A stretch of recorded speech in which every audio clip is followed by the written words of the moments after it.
My name is Mike Andes. I'm the founder of Augusta Lawn Care, where we do over $50 million in annual revenue mowing grass. But today, I'm going and doing a coaching call, the carpet cleaning business. From last year to this year, we grew 170%. He's trying to figure out how he can pay his team more, because it's a small team and they do a really good job, and how he can improve the business. We see around 30 to 35% increase in efficiency. Let's jump into this uncut coaching call that I had with Dave and see if we can't help this carpet cleaning business. Oh, I remember you. Let's go. You came to our shop and we did a little video and stuff. Yeah. That's awesome. So have you kind of branched off and doing your own thing now then?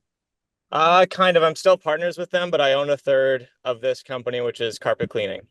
Good stuff. Got it. And how long have you been doing it now?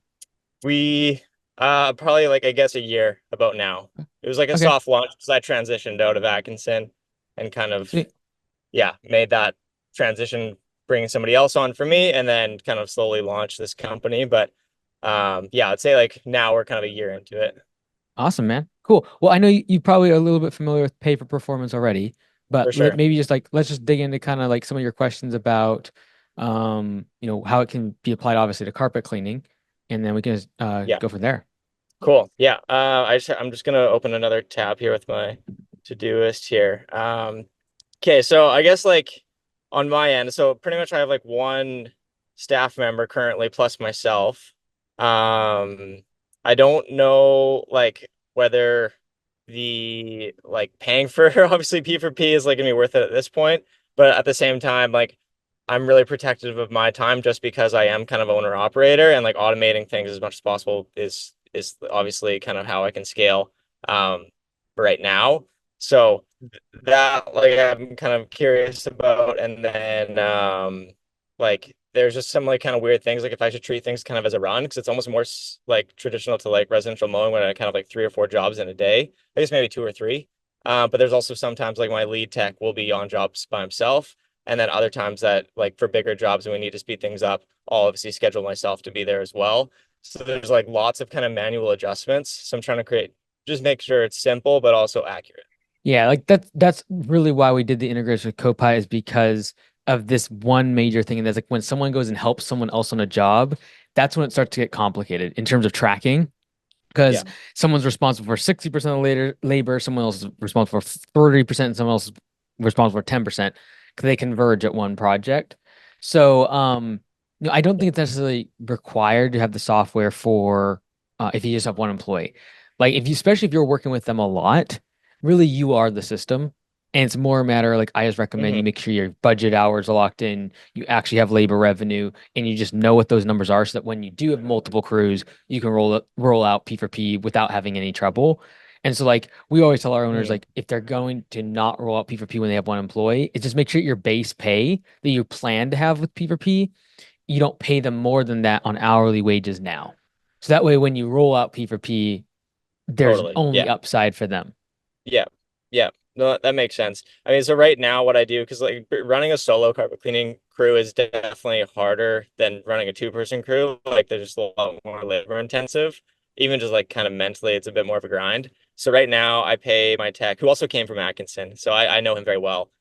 So I just give him a solo bonus essentially. But obviously it's just the simple way of kind of incentivizing right now, but it's not. I mean, I know your whole pitch. It's a lazy way of doing it, and obviously it doesn't incentivize efficiency. Even though it just cuts it cuts all of our expenses for labor in half, including the drive time, which is, as you know, the biggest killer. So for me, I don't really care if he's even as efficient. It's just not having both of us drive 20 minutes just instantly makes our dollar per hour go way up. But obviously there is jobs that I feel we could be better on, or obviously yellow slips and things like that are rare, but they do happen. So hopefully you could do a really basic form of P4P, Dave, at the beginning, if it's just one guy, or if hey, it's gonna be this way for a while. You could just be hey, it's how much revenue you produce every single week, and you get a bonus based upon how much revenue you produce. Just because that the vast majority of your revenue is going to be labor revenue, because there's not a lot of materials involved, right? And so it's pretty easy based upon how much labor revenue. Now that technically you tie that back to budgeted hours, because it's all simply an hourly rate at the end of the day anyways when you're doing labor revenue. But you could do that as a basic. And then if I was you, I would really lean into incentivizing upsells.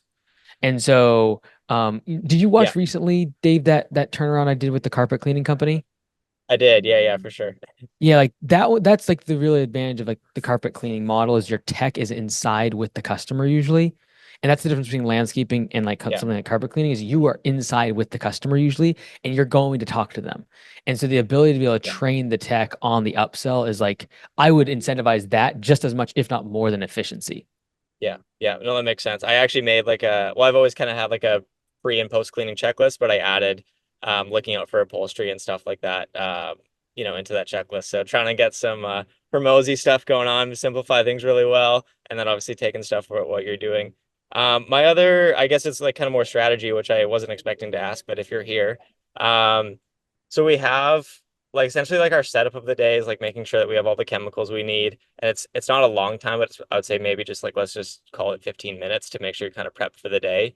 Um, like and the van goes home with my tech, so it stays at his house. He just starts his day, drives to site, finishes his day, drives home. So right now I'm kind of paying him like for the morning, or sorry, I don't pay him for the morning, but he'll kind of get like stuff set up for his job or do it on this first site. But then he'll get paid for his like drive home, so he's just getting paid one of the ways. Um, how would you like strategize? Like, should I just pay him from his first site and like all of that extra stuff is kind of on that P for P model, or like I don't know if that makes sense. Yeah, totally. Like honestly, when we've seen companies that do use P4P that have their trucks drive home with the employees, P4P impacts way more because Yeah, now they're they're actually thinking about like how do they get to and from work as fast as possible instead of just while they clock in. So it yeah, expands the kind of horizons of how much P4P impacts their day because now they're at their house with the truck. They can literally pack their truck the night before with totally.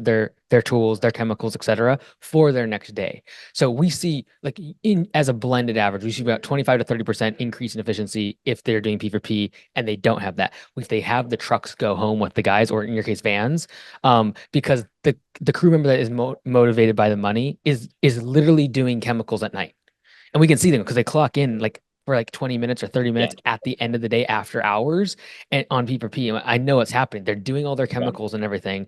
And then they're doing it the next day. They're driving straight to the first job. And a lot of them I've talked to, they move their start dates for like the first job getting started for say carpet clean where you go inside the house and you have to let the customer know they've moved that like 30 to 40 minutes earlier in the day simply because the crew gets there so much faster. right. Yeah, yeah, that makes sense. And then the other thing that kind of goes into that, that's kind of more overhead type stuff. So we have like a gray tank that all the gross water gets sucked back into the van. We legally like should dump it at like a yard or something. We like have our Atkinson yard, which is gravel, and that's actually technically legal, but I make like we can't just dump it on the front lawn of everywhere. So it is like a I mean essentially it's dumping a green waste, pretty much kind of similar idea. Again, is that kind of baked into that whole day's average, and it's not really allocated to one specific job because maybe it holds the tank of six jobs for that week. You know what I mean? Yeah, the more you can bake any sort of daily activity into P for P, the better. Because if you just like, well, I'm going to add 30 minutes in, or like that time is manual adjusted. Well, now they can take their time. There is no Yeah, incentive to move quickly. If I was you, like it's part of the day, kind of like with blade sharpening or like filling up your gas tank. Like that is part, you're not going to get paid extra on P for P when you're mowing grass and you're sharpening blades every day. Like it's just part yeah, of the job. I would make it part of the job as much as possible. And then if there's things that are very, very, for example, I'm just gonna make something like let's say you have to flush out some of the tanks once a week. Maybe right. those you do a manual adjustment. And what I would recommend doing is make that a job that has a certain amount of budgeted hours.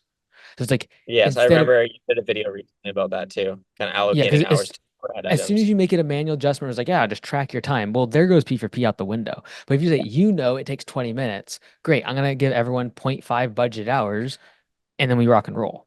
right. And if it takes longer, it takes longer, but at least like it's fairness in one sense, but at least it kind of averages the things out. And maybe it's quicker because they have a job 2 blocks away from our dump site and they can kill it. But then, if they're an hour away and they need to do it, then that's just part of it. That makes sense. Yeah, I would just make it part of the day. It's like you get look, even if you wanted to increase the because like in your industry, what's your hourly rate, Dave? Like that you're kind of Uh, shooting for?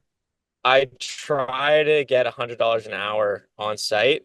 Mhm. And then, closer to like 85 to maybe 75 to 85 for the whole day. Yeah. So you might have to give a slightly higher percentage of labor revenue just because like there is no materials, there's you don't have equipment. Like I'm assuming Atkinson, they're probably like 120 or 150, right? Because they have like they have all the trucks and the equipment and the training that goes into that. So you're lower in terms of, gross revenue per hour, but you're straight labor revenue. And so you might Yeah. end up having to give, say, like 35% or 38% on P for P to a tech to actually make it incentivizing enough for them, but it's Yeah. fine because you have very, very little overhead. Yeah. So like we've seen some cleaning companies in PvP doing like 45 or 50%, but they have no overhead. It's like literally a spray bottle and a rag. And Yeah. so Yeah. it's just know that you might end up giving a higher percentage on PvP to your crew to make it incentivizing for them. But usually the margins Yeah. make more sense because your overhead's way less. Yeah. Yeah. So you don't think there's any value in allocating like X amount of dollars per job? Like chemicals aren't cheap necessarily, but they go very far. So it's hard to allocate per job kind of idea. For commercial jobs, I do it just because I know that it's like, hey, we're gonna use for this square footage, we're gonna use this amount of jugs or whatever. But yeah, for residential, it's marginal, but it obviously does add to it. The other thing is fuel costs. Like we're probably running about half capacity right now, and we're like because the van runs the whole job just for the system we have. So it's about like $800 maybe a month in fuel cost. Like, would it be wise for me just to take like a even like 5% cut off the labor revenue to allocate for that per job, or is that not even worth it?